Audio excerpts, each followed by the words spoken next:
This is a lecture from Open Tuition. To benefit from the lecture, you should download the free lecture notes from opentuition.com. This chapter deals with international trade.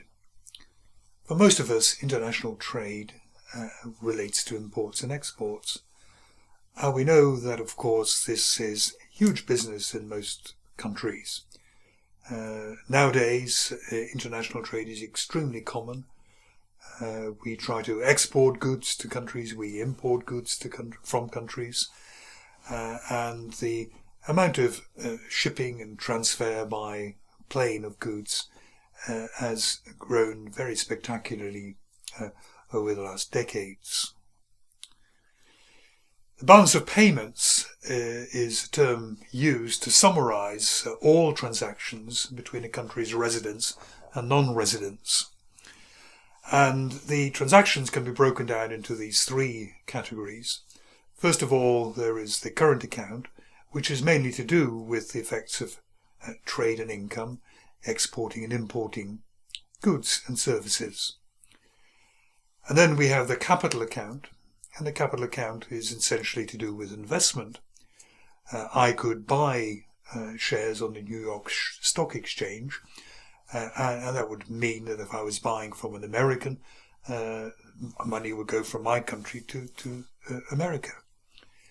Perhaps the biggest effect is taking over companies which trade abroad, and we know that there have been some attempts perhaps at American pharmaceutical companies taking over UK pharmaceutical companies, or a company in the UK setting up a large subsidiary abroad because it thinks that making the goods abroad is going to be more efficient.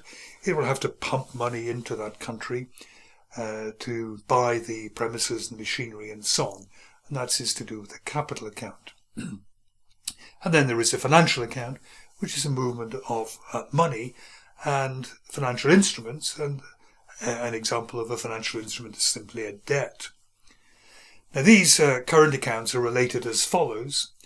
If I import something from, let's say, Europe, then essentially it'll mean there's going to be an outflow of money eventually going to Europe.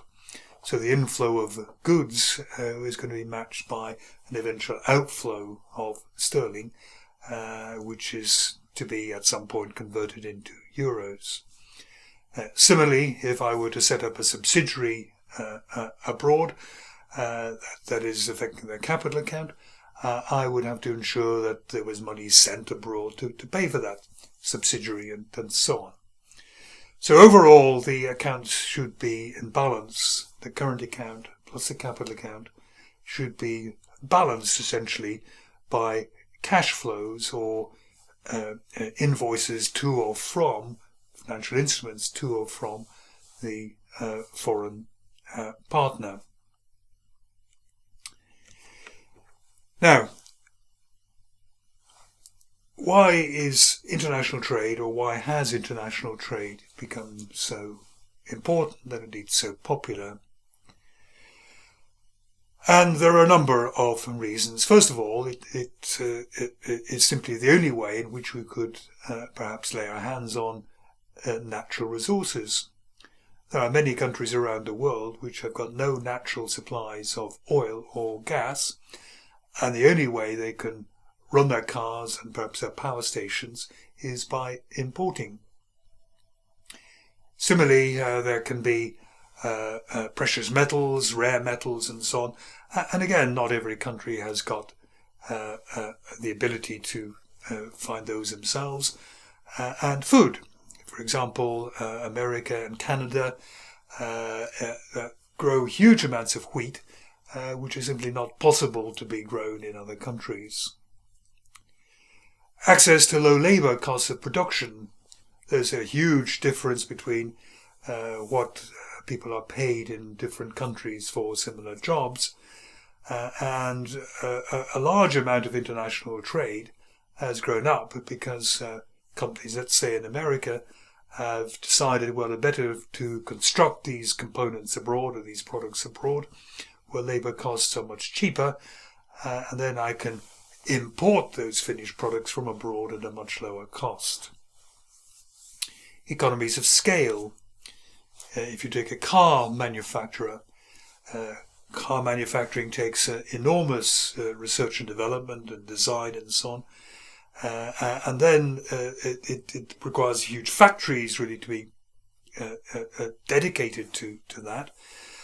And if you're only making and selling, let's say, 100,000 vehicles, it's quite difficult to do it economically. And 100,000 vehicles might be enough for your own country. But if you were to export those vehicles abroad, and now maybe making and selling millions of the vehicles, then the research and development expenditure is much more thinly spread, and you can set up absolutely huge mega factories that will allow production to be very efficient. And of course, because you are such a huge producer now, you can insist really that your suppliers of metal and so on needed for the cars, you can really beat them down in price. Skills. You may have to import goods because you simply don't have the skills at home to make those goods. There may be unique products. You may have to import because a pharmaceutical company in America is a company with a particular patent and is the only country that can make this valuable pharmaceutical. And the only way that your health service can therefore get the pharmaceutical to help people in your country is by importing.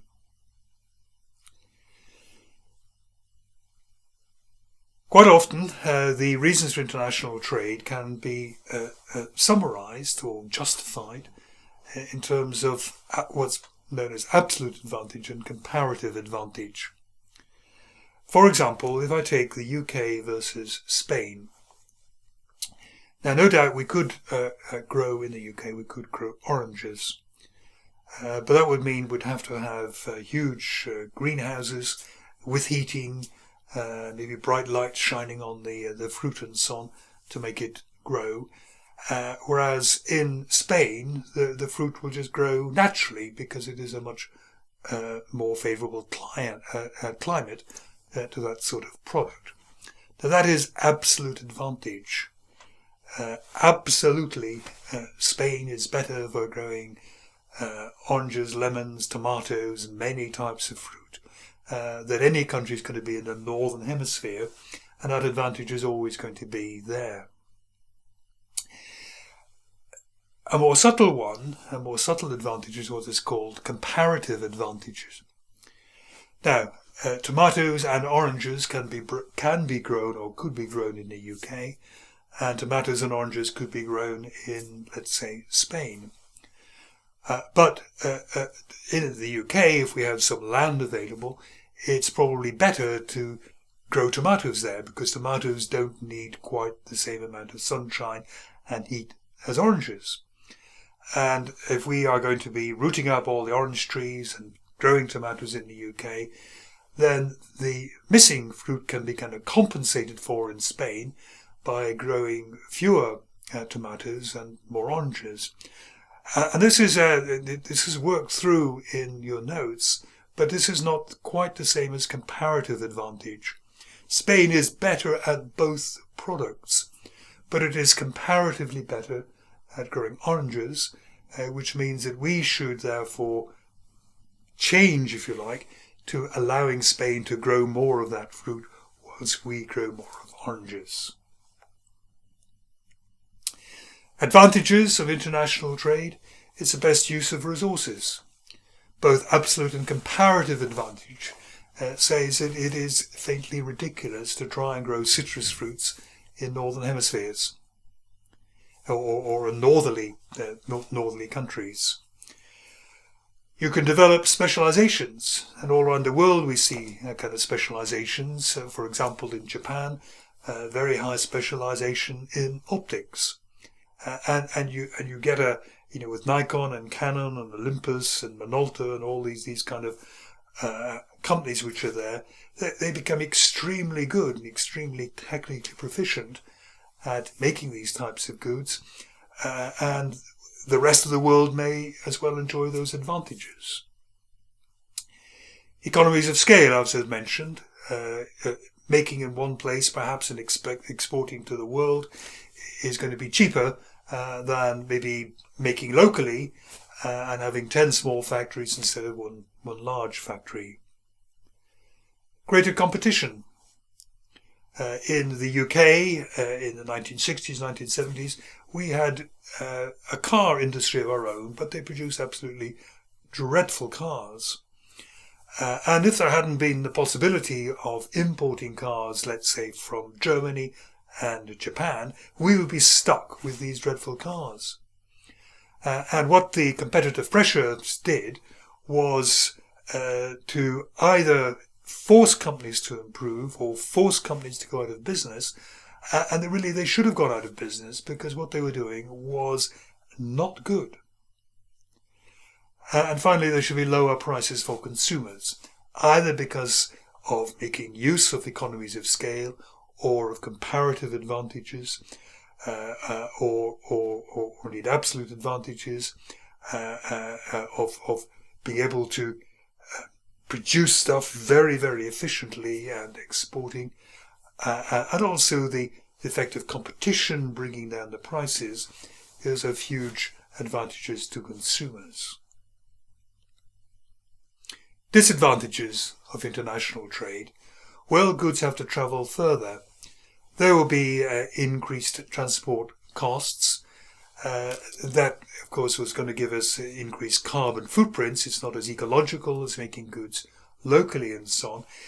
There's also, I think we can put in here, one more little potential disadvantage, that there is potentially delay.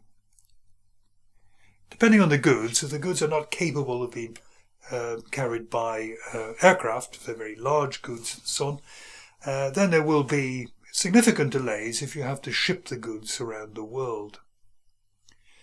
There is the controversial export of jobs, particularly maybe one of the advantages of international trade, or one of the reasons for international trade, was that you shift your production to where labour costs are lower.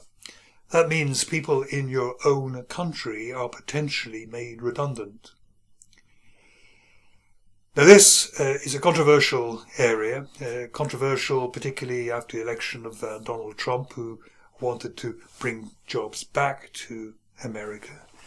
Of course, as jobs are exported initially, people may lose their jobs, but if the goods then come back and are cheaper, then there will be a benefit to other consumers. And most economists would still say that in the long run, the jobs will kind of become adjusted, the people who are made redundant, they will find other jobs will be created, and overall, because of efficiencies, the better way to go is to keep borders open for international trade. Strategic weakness. For example, if in the UK we import most of our food, what is going to happen, let's say, if there is some sort of a military problem, let's say around our borders, around our shores and so on? What happens if we can't import food? And of course, during the Second World War, this was a particular problem. And there was great efforts during that period to grow more and more food at home rather than relying on imports. So if you think something is strategically important, then relying on those goods coming from outside may give rise to strategic weakness. There can be balance of payments difficulties. If you keep importing, it means you have to keep paying, let's say, dollars, and so on. Where are you going to get these dollars? You're going to be you can borrow them, of course, but then that, of course, is going to set up a what's called a deficit. Now, many countries have very large deficits in their foreign exchanges, and have had it for years. America has a huge deficit. The UK has a huge deficit. Japan and China have huge surpluses, and it's of some controversy, really, as to how much it actually matters in the long run about these trade deficits. And then there is dumping. a country has got overproduction, and what it does is it sells these very cheaply to another country and puts the home industries, the native industries, if you like, out of business by dumping these products onto it. And then there's always a danger that in 5 years' time, once they have destroyed the industry in that country, that the prices begin going up again, and you've got no home industry which can be used to compete against that.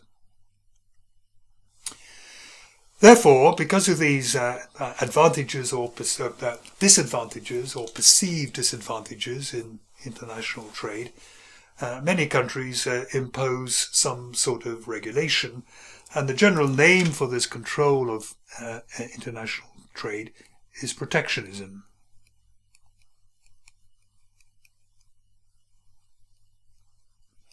Countries attempt to protect their own producers, their own employees in a way.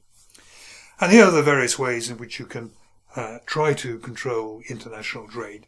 A quota. A quota is saying you cannot import more than 100,000 vehicles. You simply count them.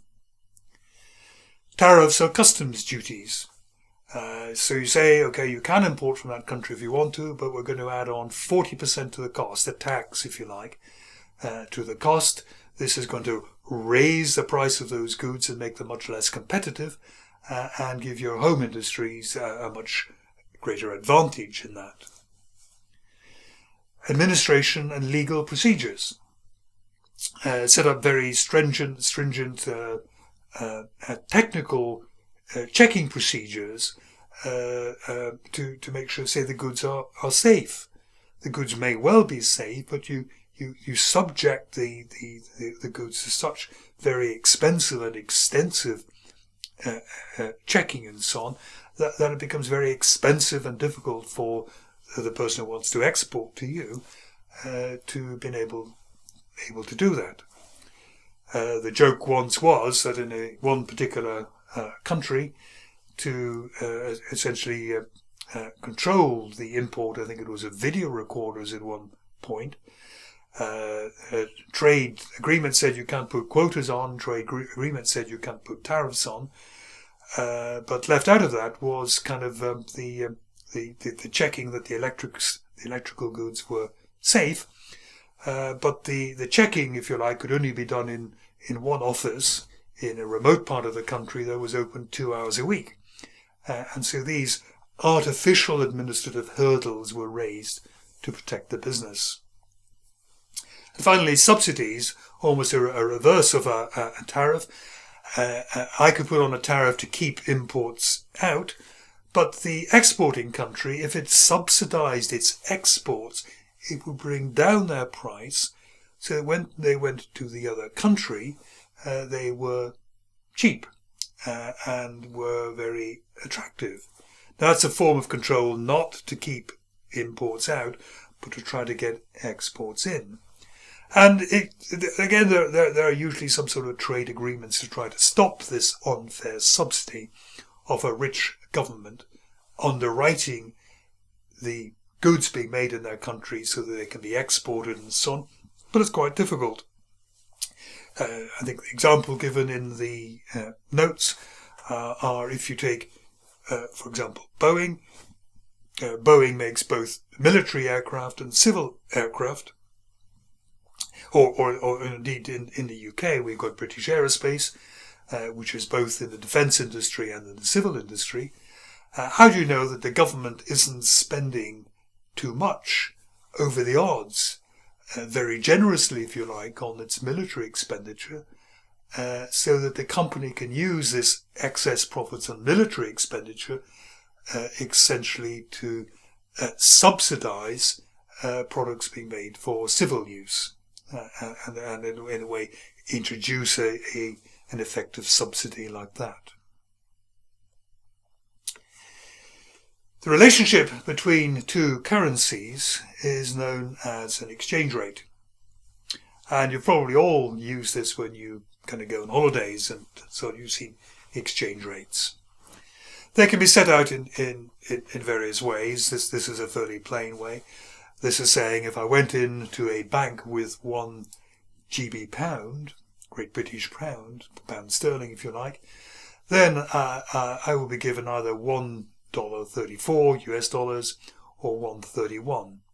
The difference in here is known as the spread. And the spread is there to allow the bank to make a profit. And all you need to remember about a spread is that the bank will give you the rate which is most expensive to you and is better for the bank.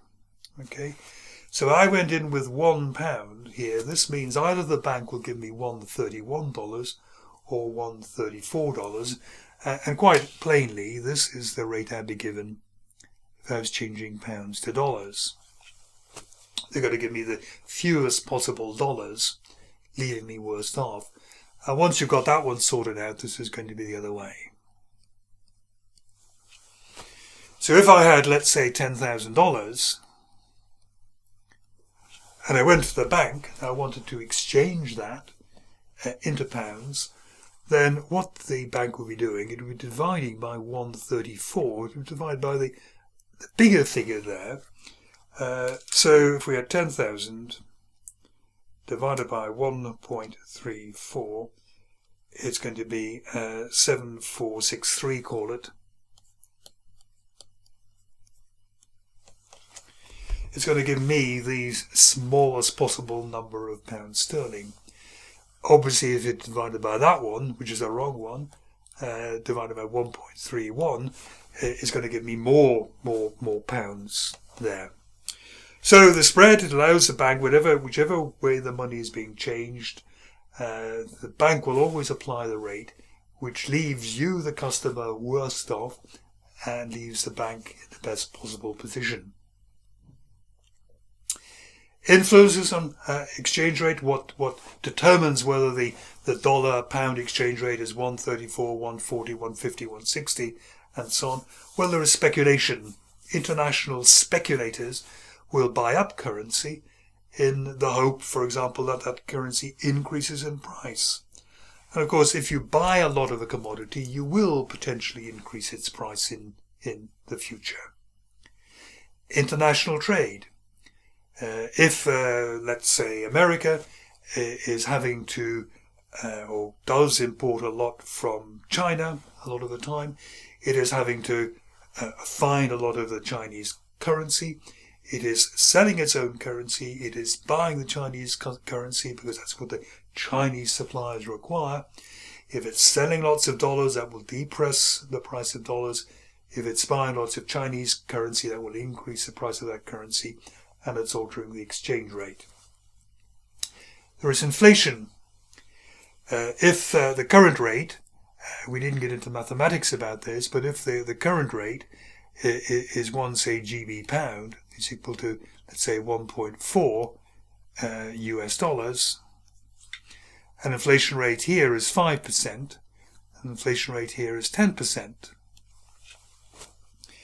This means if you have inflation rate at 10%, then in a way the dollar is depreciating by 10%. Next year, prices have gone up 10%, and a dollar will be able to buy you fewer goods. So the dollar is worth less in terms of what it can be used for, to spend on goods. You can consume less with it. The pound is only depreciated 5%. And we could predict that in a year's time, and again without getting into mathematics about it, although we could get into mathematics here, well, maybe in a year's time we might be up at something like 145. Because the dollar, if you like, is depreciating more quickly than the pound. So relative inflation rates are going to affect it. And finally, there's relative interest rates here. If, let's say, the UK puts up interest rates, then people will say, I can get quite a good rate of interest now in the UK. I will move money into sterling, and then I can deposit that money in the banks at a better interest rate. So certainly in the short term, putting up your interest rates is going to make your currency a bit more valuable. long term, for various reasons, things may not be quite like that. But you can see it every time a country changes its interest rates. There's certainly a short-term change in the exchange rate as people move money about the world to try to get the best possible return on any deposits.